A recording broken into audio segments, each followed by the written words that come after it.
আমার প্রিয় মা বোন, আমি কোরআন এবং হাদিসের আলোকে 11টি বিশেষ নাসিহা পেশ করতে চাই, যেগুলো আপনাদের জীবনকে আলোকিত করবে, দুনিয়াতে আপনাদেরকে মর্যাদার আসনে আসীন করবে, আর আখিরাতে আল্লাহ তাআলার কাছে আপনারা প্রিয় বান্দী হিসাবে উপস্থাপিত হবেন, আল্লাহর প্রিয় বান্দী হিসাবে উপস্থাপিত হয়ে জান্নাত লাভ করতে পারবেন। এরকম 11টি পরামর্শ বা নাসিহা আপনাদের প্রতি আমার। নাম্বার 1, কোরআন এবং হাদিসের জ্ঞান অর্জন করা। এটা সকল পুরুষ এবং নারী সকলের জন্য ফরজ। কোরআন এবং হাদিসের জ্ঞান অর্জন করা আমাদের জন্য ফরজ। আমরা অনেকেই আছি যারা ইসলামের ফরজ বিধিবিধানগুলো জানি না। আমাদের যেগুলো অবশ্য কর্তব্য সেগুলো আমরা অনেকে জানি না, শুধু নামে মুসলমান। গতানুগতিক কিছু কাজ করি, হাতে গোনা কিছু ইসলামের নামে কাজ করি, বাস মনে করেছি আমি মুসলমান হয়েছি। আপনাকে ঈমান সম্পর্কে জানতে হবে। আপনার ঈমান কিভাবে আনতে হবে, কি কোন কোন বিষয়ের প্রতি বিশ্বাস থাকতে হবে, কি বিশ্বাস থাকতে হবে, আল্লাহ সম্পর্কে বিশ্বাস থাকতে হবে। ঈমান সম্পর্কে অনেক ভুল ধারণা আমাদের আছে। আমরা আল্লাহ সম্পর্কে বিস্তারিত জানি না, আখিরাত সম্পর্কে জানি না, নবী রাসূল সম্পর্কে জানি না। এগুলো সম্পর্কে সঠিক জ্ঞান অর্জন করতে হবে। 5 ওয়াক্ত নামাজ এর বিধিবিধানগুলো, কখন কোনটা পড়তে হয়, ওয়াক্ত কখন থাকে কখন যায়, অনেক মহিলা আছেন জানেন না, অনেক নারীরা আছেন, অনেক পুরুষরা আছেন জানেন না। এগুলো জানতে হবে। ইসলামকে জানাটা অনেক গুরুত্বপূর্ণ। আর জানার জন্য কোরআনে কারীম বুঝে পড়বেন, হাদিস বুঝে পড়বেন, মাসলা মাসাইলের বই পুস্তক বুঝে পড়বেন ওলামাদের তত্ত্বাবধানে থেকে, এবং কোরআন এবং হাদিস শেখার যত ভালো আয়োজন উদ্যোগ আছে সেগুলোতে শামিল হবেন, জ্ঞান অর্জন করবেন। এটা ইসলামের গুরুত্বপূর্ণ একটা ব্যাপার। জ্ঞান অর্জন যদি না করেন তাহলে আপনি ইসলামের কোনো কাজ করতে পারবেন। ইসলামের সব কিছুর আগে হলো জ্ঞান অর্জন করা। সব কিছুর আগে ইসলাম সম্পর্কে ইলম অর্জন করতে হবে, কোরআন হাদিসের নলেজ অর্জন করতে হবে। নাম্বার 2, 5 ওয়াক্ত নামাজ। নবী সাল্লাল্লাহু আলাইহি সাল্লাম জান্নাতে, মেয়েদের জান্নাতে যাওয়ার শর্টকাট যে সিলেবাস দিয়েছেন, শর্টকাট যে ওয়ে বলেছেন, 4টা শর্ত দিয়েছেন। এর মধ্যে থেকে একটা হলো 5 ওয়াক্ত নামাজ ঠিকঠাক মতো যদি আদায় করেন। অনেক মহিলারা আছেন জোহরের নামাজ আসরের সময় গিয়ে আদায় করেন, আসরের কাছাকাছি আদায় করেন, কারণ গৃহস্থলী কাজে ব্যস্ত থাকেন, রান্নাবাড়ার কাজে ব্যস্ত থাকেন, গা গোসল নিয়ে ব্যস্ত থাকেন। করছি করে এই রান্নাবাড়া করা, সবাইকে খাবার দাবার দেওয়া, ছেলে মেয়েকে খাবার দাবার দেওয়া, ঘর ইত্যাদি মোছা ধোয়া, এগুলো করতে করতে, নিজের গোসল টোসল করতে করতে 3টা 3:30 বেজে যায়। অনেক সময় আসরের ওয়াক্তের কাছাকাছি গিয়ে তারপর জোহরের নামাজ আদায় করেন। খুবই গর্হিত একটা কাজ। আমার মা বোনরা সতর্ক থাকবেন এ ব্যাপারে, যে নামাজ সময় মতো আদায় করতে হবে। শয়তান আপনাদেরকে একটা ভুল কথা বলে ধোঁকা দেয়, সেটা হলো যে আমি রান্নাবাড়া করছি যে পোশাকে, এই পোশাকে কিভাবে নামাজ পড়বো, তাহলে আমি গোসল টোসল করে একটা নামাজ পড়বো। আর গোসল তো আর সহজে করা হয় না। রান্নাবাড়ার পরে সবাই বাড়ায় খাওয়াই দেওয়া, এরপরে ঘর দুয়ার পরিষ্কার করা, এরপরে সব কাজ শেষে গোসল করা, তারপরে গোসল করে এসে নামাজ পড়া, এসব করতে করতে শয়তান আপনার নামাজটা অনেক পিছায়া দেয়। মনে রাখবেন, আপনি যে পোশাকে কাজ করতেছেন ওই পোশাকে যদি দুর্গন্ধ না থাকে, খারাপ না থাকে, ভালো পোশাক হয়, তো ওই পোশাকে আপনি নামাজ পড়তে পারবেন। দুর্গন্ধ থাকলেও শরীরকে ফ্রেশ করার ব্যবস্থা আছে, আপনি ফ্রেশ করে আপনি নামাজে দাঁড়ায় যাবেন। এরপর নামাজ পড়ে বাকি কাজ করবেন। কাজকে বলবেন না যে নামাজকে বলবেন না যে আমার অনেক কাজ আছে, এগুলো শেষ করে নামাজ পড়বো। শয়তান আমাদেরকে ধোঁকা দেয়। এই জন্য মা বোনরা 5 ওয়াক্ত নামাজ সময় মতো আদায় করবেন, ঠিকঠাক মতো আদায় করবেন। অনেক মা বোনরা আপনারা নামাজ পড়েন, নামাজ হয় না। বাংলাদেশে বেশিরভাগ মহিলাদের, নারীদের মধ্যে একটা ভুল আছে নামাজ প্রসঙ্গে, সেটা হলো যে নামাজের মধ্যে সতরটা ভালো করে ঢাকেন না। সতর কি? মেয়েদের নামাজের মধ্যে মুখমণ্ডল ছাড়া, 2 হাতের কবজি ছাড়া তাদের মাথা থেকে পা পর্যন্ত পুরো শরীর তারা ঢেকে রাখবে। আজকাল নামাজের ওড়না পাওয়া যায়, এই ওড়নাগুলো পড়লে এই মুখমণ্ডল ছাড়া 2 হাত এক সহকারে ঢাকা থাকে, এভাবে ঢেকে রাখতে হবে। আপনি যদি নামাজ পড়েন আপনার গলা দেখা যায়, আপনার কাঁধের কিছু অংশ দেখা যায়, চুল দেখা যায়, আপনার হাতের কনুই দেখা যায়, তাহলে সেক্ষেত্রে কিন্তু আপনার নামাজ হবে। পুরো নামাজ জুড়ে এরকম খালি থাকে এগুলো, তাহলে নামাজ হবে না। অনেক বোনরা এটা জানেন না, তাহলে নামাজটা ঠিকঠাক মতো পড়তে হবে। জান্নাতে যাওয়ার জন্য এটা পূর্ব শর্ত। নাম্বার 2। নাম্বার 3, রমজান মাসে রোজা রাখা। রোজা রাখার ক্ষেত্রে আলহামদুলিল্লাহ মা বোনরা রাখেন সাধারণত, কিন্তু রোজা রেখে গীবত, মিথ্যা, শেকায়েত, মানুষের পিছনে সমালোচনা করা, এগুলো করলে গীবত নষ্ট হয়ে যায়। মুখ খারাপ করা, গীবত, এগুলো করলে রমজান নষ্ট হয়ে যায়, রোজা নষ্ট হয়ে যায়। এগুলো করা যাবে না, এগুলোতে বেঁচে থাকতে হবে। সেই সাথে অনেক মা বোন আছেন, একটু সন্তান গর্ভে আসছে কিন্তু সন্তান দুধ কিংবা সন্ধ্যা দুধ পান করে, এই অজুহাত দিয়ে তিনি দেখা যায় যে রমজানের রোজা ঠিক মতো রাখেন না। এটা ভুল। বরং সামান্য একটু ঠুনকো অজুহাতে রমজানের রোজা বাদ দেওয়া যাবে না। যতক্ষণ পর্যন্ত শক্তি সামর্থ্য আছে রমজান রোজা ঠিক মতো রাখতে হবে। নাম্বার 3। 4 নম্বর হলো স্বামীর আনুগত্য করা। আমি সবসময় বলি এটা হলো মহিলাদের জন্য তিতা করল্লার আমল। তিতা করল্লা দিয়ে জুস বানায় খাওয়ানো, এটা যেরকম কষ্টের কাজ মানুষের জন্য, ঠিক একইভাবে মহিলাদের জন্য স্বামীর কথা শোনাটা এরকম কষ্টের কাজ। অনেক মহিলা আছে নামাজ পড়তে রাজি আছি, রোজা রাখতে রাজি আছি, তাসবিহ তাহলিল করতে রাজি আছি, কোরআন পড়তে রাজি আছি, মগর পুরুষের স্বামীর কথা শুনবো না। কেন তার কথা শুনবো কেন? আমি কি কম বুঝি? এই মানসিকতা আজ পশ্চিমা অপসংস্কৃতির যে ছোঁয়া আমাদের সমাজে এসেছে, লেগেছে, এটার কারণে আমাদের মা বোনদের মধ্যে তৈরি হয়েছে। এটা কখনো আমাদেরকে সুখী করতে পারে না। একটা ছোট মুদি দোকানেও একজনকে দায়িত্বশীল মানতে হয়, একজন মালিক হয়, আরেকজন অধীনস্থ হয়, একজন ম্যানেজার হয়, আরেকজন তার কর্মী হয়। এতটুক চেইন অফ কমান্ড যদি ঠিক না থাকে, তাহলে একটা ছোট দোকানও সুশৃঙ্খলভাবে চলতে পারে না, সেটাও বিশৃঙ্খল হয়ে যাবে। তাহলে একটা সংসার, একটা পরিবারে একজনকে মুরব্বী না মানলে কিভাবে সেটা চলতে পারে? অবশ্যই একজন নারী তার স্বামীকে অভিভাবক মানবেন, মুরব্বী মানবেন, তাকে মেনে চলবেন। শুধু ইসলামই বলে নাই, পশ্চিমা দুনিয়ার মানুষরাও স্বীকার করে। সাবেক মার্কিন প্রেসিডেন্ট বারাক ওবামার একটা আত্মজীবনীমূলক লেখা ধারাবাহিকভাবে বাংলাদেশে একটি জাতীয় গণমাধ্যমে প্রকাশ হয়েছে অনেক বছর আগে, আমি পড়েছি। সেখানে তিনি পরিষ্কার করে বলেছেন যে আমার দাদি নানিরা পারিবারিক জীবনে যতটা সুখী ছিল, এখন আমাদের স্ত্রী, আমাদের মেয়েরা ততটা সুখী না। অথচ তাদের এত বেশি শাড়ি চুড়ি, এত বেশি সাজগোজ, এত বেশি সুখ সমৃদ্ধির উপকরণ ছিল না আজকের মেয়েদের যতটা আছে। পারিবারিক শান্তি তখন যতটা ছিল, এখন তার ধারে কাছেও নেই। এর অন্যতম কারণ হলো এটি যে আমরা পশ্চিমা অপসংস্কৃতির ছোঁয়ায় পড়ে শয়তান আমাদেরকে অতিরিক্ত স্বাধীনতার নাম দিয়া আমাদেরকে বলগাহীন স্বাধীনতার পথে নিয়ে গেছে, যেটা আমাদের ধ্বংস ডেকে এনেছে। এজন্য একজন গার্ডিয়ান, একজন অভিভাবক পরিবারে থাকতে হবে, তাকে মানতে হবে। আপনি নারী হিসাবে আপনার স্বামীটাকে যদি মনে হয় একটু বোকা কিসিমের, সে বুঝে না, আপনি অবশ্যই ডেফিনেটলি আপনি তাকে বোঝাবেন, আপনি তাকে আপনার মতামত বলবেন, তারও কর্তব্য আপনার মতামত গ্রহণ করা। কিন্তু এর মানে এই না যে আপনি তাকে ডিনাই করবেন, পাত্তা দিবেন না, অবজ্ঞা করবেন, তার কাছে জিজ্ঞেস করা ছাড়া যেদিক সেদিক যাবেন, যা খুশি তা করবেন, এটা উচিত না। আপনার জান্নাতে যাওয়ার প্রয়োজনে ওই যে তিতা করল্লা বলেছি, সে যদি কোনো দিক থেকে তাকে মানতে আপনার কষ্ট হয়, আপনার থেকে সে পিছিয়ে আসে বুদ্ধিতে জ্ঞানে, তারপরে একটু কষ্ট করে ঢোক গিলেন, একটু কষ্ট করে সবর করেন, শুধুমাত্র জান্নাতের আশায় আল্লাহ তাআলা আপনাকে মর্যাদা দিবেন, দুনিয়াতে বড় করবেন, আখিরাতে বড় করবেন। অনেক সময় দেখা যায় পুরুষতান্ত্রিক সমাজে আমাদের দেশে দেখা যায় যে পুরুষদের নানা অনাচারে মেয়েরা অতিষ্ঠ হয়। একটু সবর করেন, সন্তান সন্ততি বড় হবে, তখন আর পুরুষের এই সমস্ত জুলুম থাকবে না, পুরুষ তখন দৌড়ের উপরে থাকবে। এই বাস্তবতা আমরা প্রত্যেকটা মানুষ উপলব্ধি করার কথা। অতএব মেয়েদের, মুসলিম নারীদের অত্যন্ত গুরুত্বপূর্ণ আরেকটি বিষয় হলো 4 নম্বর যেটি বললাম, স্বামীর আনুগত্য করা। যতটুকু সম্ভব তার সর্বোচ্চ আনুগত্য করার চেষ্টা করতে হবে, যতক্ষণ তিনি কোরআন হাদিসের কথা বলেন। স্বামী যদি কোনো অন্যায় কথা করতে বলেন, তাহলে তখন আর তার কোনো কথা শোনা যাবে না।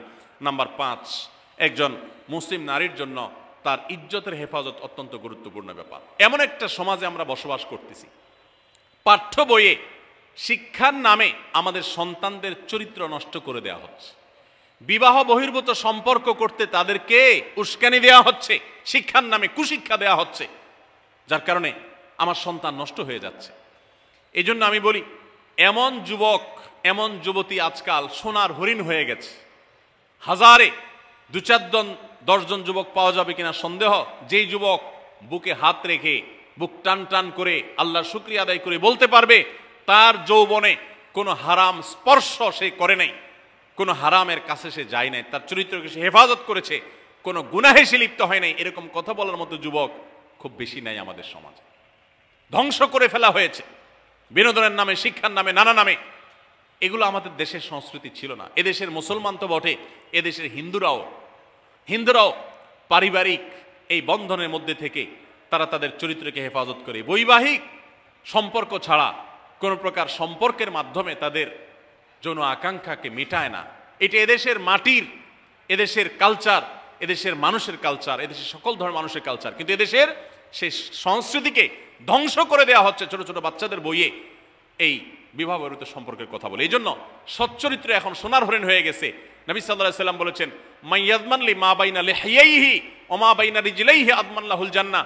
যে ব্যক্তি তার 2 চোয়ালের মাঝখানের অঙ্গ অর্থাৎ মুখ, আর যে ব্যক্তি তার 2 রানের মধ্যবর্তী অঙ্গ, তার লজ্জাস্থানকে হেফাজত করবে, অন্যায় খাতে ব্যবহার করবে না, এটার সংরক্ষণের দায়িত্ব এবং গ্যারান্টি যে ব্যক্তি নিজের ব্যাপারে নিজে নিবে, নবী সাল্লাল্লাহু আলাইহি সাল্লাম বলেছেন, আমি তার জন্য জান্নাতের দায়িত্ব নিয়ে নিলাম। যে এটা 2টার দায়িত্ব নিতে পারবে, আমি তার জান্নাতের দায়িত্ব নিলাম। এবং নবী সাল্লাল্লাহু আলাইহি সাল্লাম আরো বলেছেন, আকসারু মা ইউদখিলুন নাস আন-নার, মানুষকে সবচেয়ে বেশি জাহান্নামে নিয়ে যায় কোন জিনিসে? আল ফামু আল ফরজ, এই দুটি অঙ্গ, মুখ এবং লজ্জাস্থান। এই জন্য মা বোনরা, অনেকে আপনাদেরকে অনেক প্ররোচনা দিবে, অনেক গুনাহের পথে আহ্বান করবে। আপনাদের মেয়েরা স্কুল কলেজে পড়তে গেলে সেখানে অনেক অন্যায় আবেদন শুনবে, হারামের আহ্বান শুনবে। তাদেরকে সুশিক্ষা দিবেন যে আল্লাহ তাআলা তোমাকে যে চরিত্র দিয়েছে, এই যৌবন দিয়েছে, এটাকে যেখানে সেখানে ব্যবহার করলে হবে না। কিয়ামতের ময়দানে যুবকদেরকে আলাদা করে জিজ্ঞাসা করা হবে, তোমার যৌবনকালে কি করছো সেটা বলো, বুড়া বয়সে এসে কি করছো এটা ইম্পর্টেন্ট না, যৌবনকালে কি করে আসছো সেটার হিসাব দাও। যৌবনকে হেফাজত করার গুরুত্ব এত বেশি, আল্লাহ আলাদা করে জিজ্ঞাসা করবেন। এই জন্য মা বোনদের কর্তব্য তাদের মেয়েদেরকে, ছেলেদেরকে অসৎ চরিত্রতা থেকে হেফাজত করবেন, সংরক্ষণ করবেন, তাদেরকে বুঝাবেন, তাদেরকে সেভাবে বড় করবেন যে বিয়ে শাদীর মাধ্যমে, সাংসারিক জীবনের মাধ্যমে তোমরা তোমাদের এই জীবনকে তোমরা উপভোগ করবে। আল্লাহ তাআলা তোমাদের জন্য যে নেয়ামত রেখেছেন সেই নেয়ামত তোমরা পাবে, কিন্তু অবৈধ উপায়ে কখনো তোমরা সেদিকে পা বাড়াবে না। যারা বাড়ায় তাদের দুনিয়াতেই ধ্বংস হয়, আখিরাত তো আছেই। এই অবৈধ সম্পর্ক করে সুখে থাকে খুব কম মানুষ। যারা যত বেশি এই জগতে যায় তারা তত বেশি অসুখী থাকে দাম্পত্য জীবনে। অতএব একজন নারী, তার 5 নম্বর গুরুত্বপূর্ণ বিষয় হলো তার ইজ্জতের হেফাজত, লজ্জাস্থানের হেফাজত এবং তার চরিত্রের হেফাজত। আল্লাহ তাআলা আমাদের মা বোনদেরকে সেই তৌফিক দান করুন। অনেক সময় দেখা যায় যে সবই ঠিক আছে, আপনি সোশ্যাল মিডিয়াতে পুরুষের ছবি দেখে, ভিডিও দেখে আপনি হারাম আনন্দ পাচ্ছেন। আপনি ইমোতে, হোয়াটসঅ্যাপে, মেসেঞ্জারে বিভিন্ন পুরুষের সাথে অপ্রয়োজনীয় চ্যাটিং করছেন, কথা বলছেন, এবং সেখানে এই বেহুদা কথা থেকে অনেক অনাচার হয়ে যায়, অনেক সংসার ভেঙে যায়, অনেক পরকীয়া হয়, অনেক সংসার ধ্বংস হয়। এই জন্য আল্লাহ বলেছেন আল্লাহ তাকরাবুজ জেনা, জেনার কাছেও যেও না, চ্যাটিংই করতে যেও না, কারণ করতে গেলে তুমি ডুবে যাবা, পরে ফিরে আসতে পারবা না। ভয়ঙ্কর এক গুহা এবং ভয়ঙ্কর এক জগৎ। তো এই পথ থেকে আমাদেরকে বেঁচে থাকতে হবে। আল্লাহ আমাদের তৌফিক দান করুন। নাম্বার 6, মা বোনদের জন্য গুরুত্বপূর্ণ বিষয় হলো সন্তানদের লালন পালন করা। আপনি বাজার থেকে 2-4 কেজি আম কিনে খাইছেন, এটাতে আপনি যতটা সুখী হতে পারবেন, আপনি যদি একটা আমের গাছ লাগাই দিতে পারেন তাহলে তার চাইতে অনেক বেশি সুখী হতে পারবেন, আপনি বেশি লাভবান হবেন, আপনি মনকে মন আম খেতে পারবেন, আপনার বংশধররা খেতে পারবে। নিজে আমল তো করবেনই মায়েরা, বোনেরা, পাশাপাশি সন্তানদেরকে যদি আল্লাহ ভীরু বানান, মুত্তাকি বানান, পরহেজগার বানান, কোরআন হাদিস শিখান, তাদেরকে যদি পর্দা শিখান, তাদেরকে যদি চরিত্র হেফাজত শিখান, তাদেরকে যদি ভালো মানুষ বানানো শিখান, তাহলে আপনি আম গাছ লাগানোর মতো ফলের গাছ লাগাই গেলেন, সওয়াবের গাছ লাগাই গেলেন, দুনিয়া থেকে চলে যাবেন। নেক সন্তানের আমল যেগুলো আপনি শিখাই দিয়ে গেছেন, এগুলোর সওয়াব আপনি পেতে থাকবেন। ছেলেটাকে সূরা ফাতিহা নিজে শিখাবেন, মেয়েটাকে সূরা ফাতিহা নিজে শিখাবেন, নিজে ভালো করে শিখবেন, তাহলে কিয়ামত পর্যন্ত, মরণ পর্যন্ত এই ছেলে যতবার সূরা ফাতিহা পড়বে প্রত্যেক নামাজে আপনি কিন্তু সওয়াব পেতে থাকবেন, কারণ আপনি শিখাই দিয়ে গেছেন, আপনি শুরুটা করে দিয়ে গেছেন।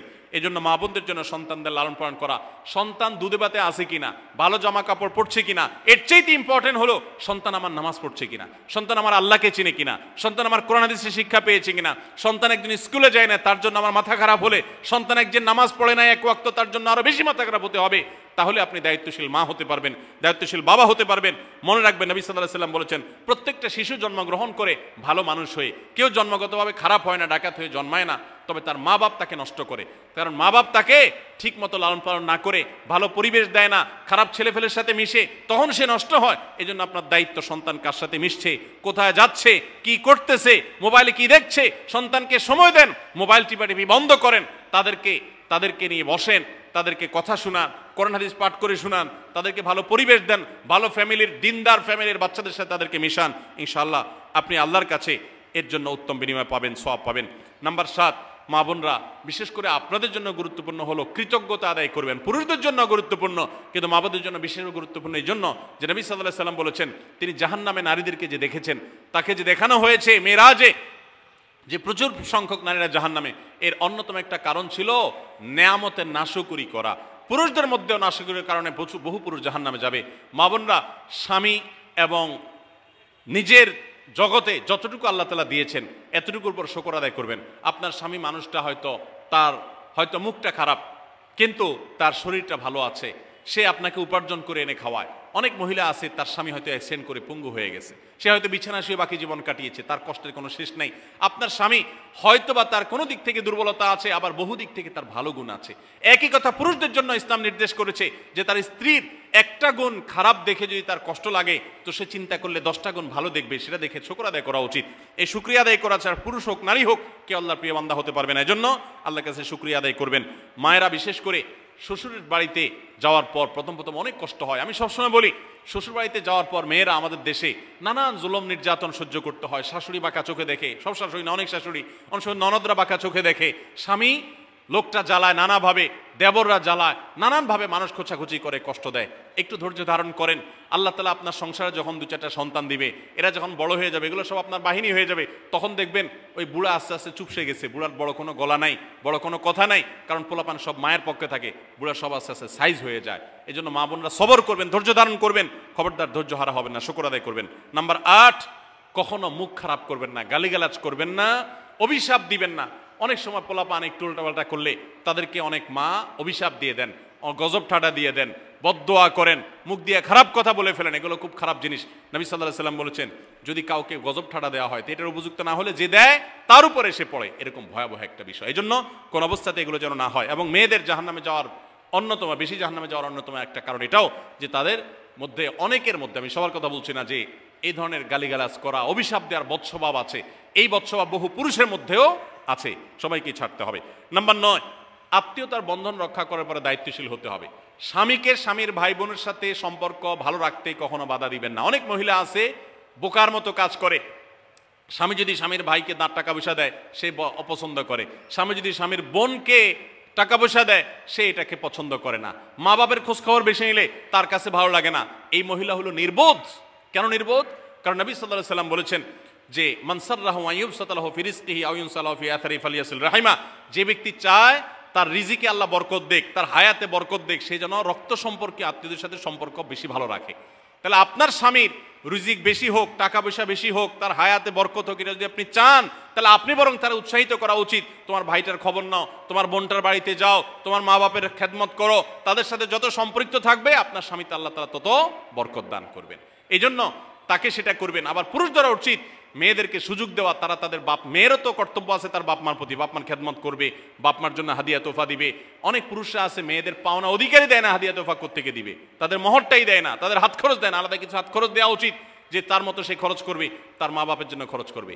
এগুলোর বিনিময়ে আমরা আল্লাহর কাছে জান্নাত পাবো। অতএব এই আত্মীয়তার সম্পর্ক রক্ষা করা গুরুত্বপূর্ণ। নাম্বার 10, সাদাকা করবেন। সাদাকা জাহান্নাম থেকে মুক্তির কারণ। নবী সাল্লাল্লাহু আলাইহি সাল্লাম জাহান্নামের পরে সতর্ক করেছেন আপনাদেরকে, আমাদের সবাইকে। অতএব সাদাকা দিলে জাহান্নাম থেকে মুক্তির একটা পথ আমরা পাই, সুগম হয়। এবং নবী সাল্লাল্লাহু আলাইহি সাল্লামের সময় মহিলা সাহাবীরা তাদের গহনা খুলে আল্লাহর রাস্তায় দান করতেন। এজন্য মসজিদ, মাদ্রাসা, বিভিন্ন গুরুত্বপূর্ণ যে দানের খাতগুলো আছে সেগুলোতে বেশি বেশি দান করবেন, বেশি বেশি আল্লাহর রাস্তায় ব্যয় করবেন, যতটুকু তৌফিক আছে ততটুকু। এখন মহিলারা দান করবে কোত্থেকে? পুরুষরা মহরের টাকাই পরিশোধ করে না, বেচারে দান করবে কোত্থেকে? এই জন্য পুরুষরা দায়ী হবে। এবং মহিলারাও তাদের মহরের টাকা যেন অনাদায় না থাকে, তারা যেভাবে চেষ্টা করলে হয় সেভাবে চেষ্টা করবেন। এবং তাদের হাত খরচ আলাদা দেওয়া উচিত, এবং তারা পর্দার মধ্যে থেকে তাদের মতো উপার্জনও করতে পারেন, সেটাও শরীয়ত তাদের জন্য সুযোগ রেখেছে। যেভাবে হোক তারাও সাদাকার চেষ্টা করবেন। 11 নম্বর সর্বশেষ হলো সময়ের অপচয় করবেন না। এখন এমন একটা সময় চলছে, বেশিরভাগ মানুষ জাহান্নামে যাবে যেই কারণে আজকের যুগে সবচেয়ে বেশি আমরা বিপদগামিতার মুখে যাচ্ছি, যে কারণে সেটার অন্যতম হলো এই স্মার্টফোনের অপব্যবহার। আমরা অনেকে আছি টেলিভিশনের বিভিন্ন সিরিয়ালে আসক্ত, অনেকে আছি বিভিন্ন নাটক সিনেমায় আসক্ত, অনেকে আছি ফেসবুক এবং ইউটিউব এগুলোতে আসক্ত। বিশেষ করে মা বোনদেরকে বলছি, অনেকেই আছেন এখনো রিমোট ছাড়া তার পেটের ভাত হজম হয় না, সারাদিন রিমোট হাতে বসে থাকেন, একটা পর একটা সিরিয়াল এবং চ্যানেল পাল্টাতে থাকেন। মনে রাখবেন, সফল ইমানদার হতে হলে এই অনর্থক কাজ না ছাড়লে আপনি সফল ইমানদার হতে পারবেন না। অনেকে নামাজও পড়ে আবার সিরিয়ালও দেখে, অনেকে আছেন ফেসবুকে ঘন্টাকে ঘন্টা, ইউটিউবে ঘন্টা ঘন্টা সময় নষ্ট করেন। এর জন্য আল্লাহর কাছে জবাবদিহি করতে হবে। কিয়ামতের ময়দানে আল্লাহ তাআলা কয়েকটা প্রশ্ন উত্তর দেওয়া ছাড়া একজন মানুষকেও নড়তে দিবেন না। এর ভিতরে একটা হলো যে তোমার সারা জীবনে কি অর্জন করেছো। সময়ের অপচয় করা যাবে না। সময় হলো জীবনের সবচেয়ে মূল্যবান সম্পদ। অতএব আল্লাহ তাআলা আমাদের সবাইকে জীবনের এই অমূল্য সম্পদ সময়কে সংরক্ষণ করার তৌফিক দান করুন। মা বোনরা, আপনাদেরকে আমি আল্লাহর ওয়াস্তে উপদেশ করতেছি, যারা বদভ্যাস আছে ফেসবুক ইউটিউবে ঘন্টা ঘন্টা পড়ে থাকার, প্রয়োজনে এগুলো সব ডিলিট করে দেন মোবাইল থেকে। প্রয়োজনে আপনি এই মোবাইল বিক্রি করে বাটন ফোনে চলে যান। নিজের বদভ্যাসকে নিয়ন্ত্রণ করতে না পারলে প্রথমে চেষ্টা করেন, এরপর না পারলে প্রয়োজনে বাদ দিয়ে দেন। আল্লাহর জন্য যদি ত্যাগটা করেন, কি আমাদের বলতে পারেন, আল্লাহ গুনাহ থেকে বাঁচার জন্য, তোমাকে খুশি করার জন্য আমি স্মার্টফোন পর্যন্ত রাখি নাই, বাটন ফোনে চলে গেছি। আল্লাহ তাআলা খুশি হবেন ইনশাআল্লাহ বিইذنিল্লাহ। বহু মায়েরা তাদের সন্তান নষ্ট হয়ে যাচ্ছে এই মোবাইলের আসক্তি, সিরিয়ালের আসক্তির কারণে। তাদের স্বামীর সাথে সম্পর্ক নষ্ট হয়ে যাচ্ছে এই সমস্ত আসক্তির কারণে, অনেক গুনাহের পথে তারা চলে যাচ্ছেন এই সমস্ত আসক্তির কারণে। এই জন্য এগুলোকে নিয়ন্ত্রণ না করলে আপনি কখনো নেককার হতে পারবেন না। আপনার সন্তানকে মোবাইল দেখে খাওয়াবেন না। আমি আমার সন্তানকে মোবাইল দেখে খাওয়াই না। আমরা সব জায়গায় বলি মোবাইল দেখা, কার্টুন দেখায়, মোবাইল দেখায় বাচ্চাকে খাওয়াবেন না। বাচ্চা কাচ্চা এখন ক্রেজি হয়, আধপাগল কিসিমের হয়, জিদি হয়, বদমেজাজি হয়, ভাঙচুর করে। কেন হয়? কারণ সারাদিন আপনি ওর মোবাইলে কি দেখান? কার্টুন দেখান। কার্টুন মানে কি? মার মার, কাট কাট, হ্যাঁ, সব কিছু ধ্বংস করে ফেলা, গুলি করা, বোমা মারা, হ্যাঁ, সাপ হয়ে সব খেয়ে ফেলা, এটাই তো। এগুলো বাচ্চাদেরকে ক্রেজি করে, বাচ্চাদেরকে মানসিকভাবে অসুস্থ করে, ধ্বংস করে দেয়। তাদেরকে ফিজিক্যাল খেলাধুলা শারীরিকভাবে করতে পারে এরকম খেলাধুলার ব্যবস্থা করেন, দৌড়াদৌড়ি করার ব্যবস্থা করেন। বাচ্চারা সুস্থ থাকবে, ভালো থাকবে। মোবাইল থেকে তাদেরকে বাঁচান, টেলিভিশন থেকে তাদেরকে বাঁচান, এবং কার্টুন থেকে, ভিডিও গেমস থেকে তাদেরকে বাঁচান। না বাঁচাতে পারলে আপনার দুনিয়া আখিরাত সব ধ্বংস হয়ে যাবে। অতএব আজকের এই মাহফিল থেকে আসুন, প্রতিজ্ঞা করি যে আমরা সময় নষ্ট করব না, সময়ের অপচয় করব না, প্রয়োজন ছাড়া মোবাইল হাতাহাতি ঘাটাঘাটি করব না, ঘন্টায় ঘন্টা মোবাইলকে সময় দিব না। অনেক মেয়েরা আছেন, অনেক পুরুষরা আছেন, এই একটি অপকর্মের কারণে তার শিক্ষা জীবন ধ্বংস হয়ে যায়, চাকরি নষ্ট হয়ে যায়, ব্যবসা লাডে উঠে, মা বাবার সাথে সম্পর্ক নষ্ট হয়, স্বামী স্ত্রীর সম্পর্ক নষ্ট হয়, সাংসারিক জীবন ধ্বংস হয়ে যায়, সবকিছু ধ্বংস হয়ে যায় শুধু এই মোবাইল ফোনের অনিয়ন্ত্রিত ব্যবহার করার কারণে। যারা মোবাইলকে নিয়ন্ত্রণ করতে পারেন না, ডাইরেক্ট হয়ে গেছেন, সারাক্ষণ হাতে হাতে মন চায়, তারা একটা শক্ত সিদ্ধান্ত নেন, প্রয়োজনে আমি স্মার্টফোন বিক্রি করে দিব। 6 মাস 8 মাস আপনি কিছুদিনের জন্য, 1 বছরের জন্য বাটন ফোনে চলে যান, এরপর আবার ব্যাক করলে আশা করা যায় আল্লাহ আপনাকে হেফাজত করবেন। এবং ইসলামের নাম দিয়ে, অনেকে বলে আমি ইউটিউবে ওয়াজ শুনি, ফেসবুকে ওয়াজ শুনি, ওয়াজের নাম দিয়া আপনি যে কি করেন কি না করেন সেটা আপনার আরশের মালিক সবই জানেন। অতএব যে ওয়াজ শুনতে গিয়ে আপনার আকাম কুকাম করা লাগে, খারাপ জিনিস দেখা লাগে, ওই ওয়াজ শোনার কথা আপনাকে ইসলাম বলে নেই। আল্লাহ তাআলা আমাদের সবাইকে সবগুলো বিষয় আমল করার তৌফিক দান করুন। আমরা আবারও বলছি, আজকে আমাদের মা বোনদেরকে লক্ষ্য করে বিশেষ করে যে 11টি করণীয় আপনাদের জীবনকে সোনালী জীবনে পরিণত করতে পারে, আপনাদের জীবনটাকে সমৃদ্ধ করতে পারে, সুখী করতে পারে, এবং আল্লাহর কাছে আপনাদেরকে জান্নাতের উপযুক্ত করবে। কিয়ামতের ময়দানে সুন্দর হাসি, সুখের হাসি, তৃপ্তির হাসি আপনাদেরকে হাসাবে ইনশাআল্লাহ। সেই 11টি নসিহা, সেই 11টি বিষয়ের প্রথমটি হলো কোরআন এবং হাদিসের জ্ঞান অর্জন করবেন। অনেক ভালো ভালো বই আছে কোরআন হাদিস ভিত্তিক, সেগুলো পড়বেন। দিন শিক্ষার যত আয়োজন আছে সেগুলোর সাথে সম্পৃক্ত হবেন। অনলাইনে অনেক কোর্স করা যায়, সেগুলোতে আপনি সম্পৃক্ত হতে পারেন। যেভাবে হোক আপনাকে কোরআন হাদিসের কথা জানতে হবে। আল্লাহ কি বলেছেন, রাসূল সাল্লাল্লাহু আলাইহি ওয়াসাল্লাম কি বলেছেন, মাসালা মাসাইল কখন কি করা উচিত, কোরআন হাদিসে কি বলা আছে, এগুলো জানতে হবে আপনাকে। যতটুকু সম্ভব জানার চেষ্টা করবেন। নাম্বার 2, 5 ওয়াক্ত নামাজ সঠিকভাবে আদায় করবেন, সময় মতো আদায় করবেন। জোহরের ওয়াক্ত বাসার কাজ কাম শেষ করে গোসল করে একেবারে 3টার দিকে একসাথে পড়বো, এটা করা যাবে না, বরং সময় মতো আদায় করতে হবে। এবং মেয়েদের যে সতর, এই সতর ঢাকার পরে সতর্ক থাকতে হবে। পুরো শরীর মুখমণ্ডল ছাড়া যেন ঢাকা থাকে, চুল, গলা, হাতের গোছা, কনুই, এগুলো যেন দেখা না যায়, খেয়াল রাখতে হবে। এবং নামাজ ধীরে ধীরে পড়তে হবে। অনেক মহিলা অনেক দ্রুততার সাথে নামাজ পড়েন, এবার পড়লে হবে না। নাম্বার 3, রমজানের রোজা ঠিক মতো রাখতে হবে, যথাযথভাবে রাখতে হবে। রোজা রেখে গীবত, শিকায়েত, মিথ্যা, গালমন্দ এগুলো করা যাবে না। নাম্বার 4, স্বামীর আনুগত্য করতে হবে। নিজের কাছে খারাপ লাগলেও একটু সবর করতে হবে, যতক্ষণ পর্যন্ত স্বামী ন্যায়সঙ্গত কথা বলে, অন্যায় কাজ করতে না বলে, গুনাহের কাজ করতে না বলে, ততক্ষণ পর্যন্ত তার কথা মানতে হবে। নিজের খারাপ লাগলেও মানবেন, আপনার জান্নাতের প্রয়োজনে, সুশৃঙ্খলার প্রয়োজনে, পারিবারিক শান্তির প্রয়োজনে। ইনশাআল্লাহ আপনি সুখে থাকবেন দুনিয়া এবং আখিরাত উভয় জগতে। নাম্বার 5, নিজের ইজ্জত সম্ভ্রম হেফাজত করবেন। অনলাইনে অফলাইনে কারোর সাথে হারাম সম্পর্ক করবেন না, কোনো গায়রে মারাম পুরুষ সাথে অযথা যোগাযোগ করবেন না, চ্যাটিং করবেন না, এবং সোশ্যাল মিডিয়াতে হারাম জিনিস দেখা থেকে নিজের চোখকে হেফাজত করবেন, বাঁচিয়ে রাখবেন। নাম্বার 6, নিজের সন্তানদেরকে দিন শিখাবেন, তাদেরকে কোরআন হাদিস শিখাবেন, উত্তমভাবে লালন পালন করবেন, তাদেরকে নামাজ শিখাবেন, মেয়েদেরকে পর্দা শিখাবেন, তারা যেন চরিত্র হেফাজত করে সেই শিক্ষা তাদেরকে দিবেন।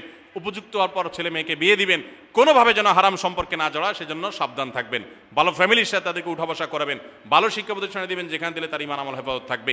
নাম্বার 7, আল্লাহর শুকরিয়া আদায় করবেন, বান্দারও শুকরিয়া আদায় করবেন। আল্লাহ যা দিয়েছেন, যতটুকু আছে স্বামীর সংসারে, আলহামদুলিল্লাহ বলতে শিখবেন, আল্লাহ তাআলা বাড়াই দিবেন ইনশাআল্লাহ। নাফরমানি, নাশুকরি করবেন না, তাহলে আপনি নিজেই ক্ষতিগ্রস্ত হবেন, কষ্টের মধ্যে থাকবেন। আর শুকরিয়া আদায় করলে আপনার নিজেরই মানসিক প্রশান্তি হবে, আল্লাহর নেয়ামত বাড়িয়ে দিবেন। নাম্বার 8, কোনো প্রকার অভিশাপ গালমন্দ করবেন না, সেটা ছেলে মেয়েকে হোক, সংসারকে হোক, স্বামীকে হোক, কোনো কিছু না, ধৈর্য ধারণ করতে হবে। পুরুষদের জন্য এই কথাগুলো প্রযোজ্য। আর নাম্বার 9, আত্মীয়তার সম্পর্ক রক্ষা করতে হবে, ছিন্ন করা যাবে না। নিজের স্বামীকে তার বাপ, তার বোন, তার মা, তার ভাই, তাদের সাথে সুসম্পর্ক বজায় রাখতে সাহায্য করবেন, বাধা দিবেন না, পারলে আরো সাহায্য করবেন, এতে আপনারই লাভ হবে। আবার স্বামীদেরও উচিত স্ত্রীকে তার পরিবারের সাথে সম্পর্ক বজায় রাখার জন্য সাহায্য করা। মেয়েদের উচিত তাদের মা, তাদের বোন, ভাই, তাদের সাথে আজকাল মোবাইলে যোগাযোগ করা যায়, খোঁজ খবর নেবেন, কথাবার্তা বলবেন। স্বামীর সংসারে আসছেন দেখে বাপের সংসার ভুলে যাবেন, সেটাও যেন না হয় খেয়াল রাখতে হবে। নাম্বার 10, যতটুকু সম্ভব দান সাদাকা করবেন। দান সাদাকা জাহান্নাম থেকে মুক্তির কারণ হয়, সেটার জন্য সাধ্য অনুযায়ী করবেন। পুরুষরা তাদের জন্য এক্ষেত্রে হেল্প করবেন, যাতে তাদের মোহর ইত্যাদি দেওয়া, মাসে হাত খরচ কিছু দেওয়া, যাতে তারা সাদাকা করতে পারে সেই সুযোগ। আজকাল দেখা যায় অনেক মেয়েরা টাকা পয়সা পেলে মার্কেটে চলে যাবেন, কি কিনবে এটা নিয়ে অস্থির হয়ে যান। মার্কেটে আপনি যা দরকার হলে যাবেন, কেনা দরকার হলে কিনবেন, কিন্তু দানের জন্য একটা খাত রাখবেন। পারিবারিক সাদাকা বাক্স, একটা বাক্স রাখবেন, যে খুচরা টাকা পয়সা বা বিভিন্ন টাকা পয়সা ছেলে মেয়েরা রাখবে, আপনি রাখবেন, উৎসাহিত করবেন। এটা দিয়ে একটা গরিব ফ্যামিলি মুখে হাসি ফোটাবেন, একটা ভালো কাজ করবেন, পারিবারিকভাবে এরকম দানের ব্যবস্থা করবেন। বোনেরা, সর্বশেষ হলো সময় নষ্ট করবেন না সোশ্যাল মিডিয়াতে। আল্লাহর ওয়াস্তে এটা থেকে নিজেকে বাঁচাবার জন্য সংগ্রাম করেন। যারা এখনো এই রোগ থেকে বাঁচতে পারেন নাই, আল্লাহর কসম করে বলছি, দুনিয়ার জীবনটাই ধ্বংস হবে, অসুখী থাকবেন, অশান্তিতে থাকবেন, আখিরাতের ধ্বংস তো আছেই। অতএব ফেসবুক, ইউটিউব, এটা যদি আপনাকে দেখতে হয়, খারাপ কিছু যেন না আসে সেভাবে ফিল্টার করে নেবেন, এবং নিয়ন্ত্রিত নির্দিষ্ট সময়ের বেশি দেখবেন না। 10 মিনিট 10 মিনিট, সকাল দুপুর রাত, এর বেশি বিকাল, আমি এর বেশি দেখবো না। ঘন্টায় ঘন্টা টিপবেন না। অনেক মহিলা আছে স্বামীকে সময় দেওয়ার সুযোগ নাই, সন্তানের দিকে তাকাবার সুযোগ নাই, উনি টেলিভিশন এবং মোবাইলে আসক্ত, এবং এটা আমাদের সমাজকে ধ্বংস করে দিচ্ছে। নিজের ক্ষতি নিজে করছেন, নিজের পায়ে কুঠারাঘাত করছেন। আল্লাহ তাআলা আমাদের সবাইকে এই সব বিষয়গুলোকে মেনে চলে, এই 11টা পয়েন্টকে মেনে চলে আমাদের মা বোনদের জীবনকে সমৃদ্ধ করার তৌফিক দান করুন। আমাদের সবাইকে আল্লাহ তাআলা আমল করার তৌফিক দান করুন। জাযাক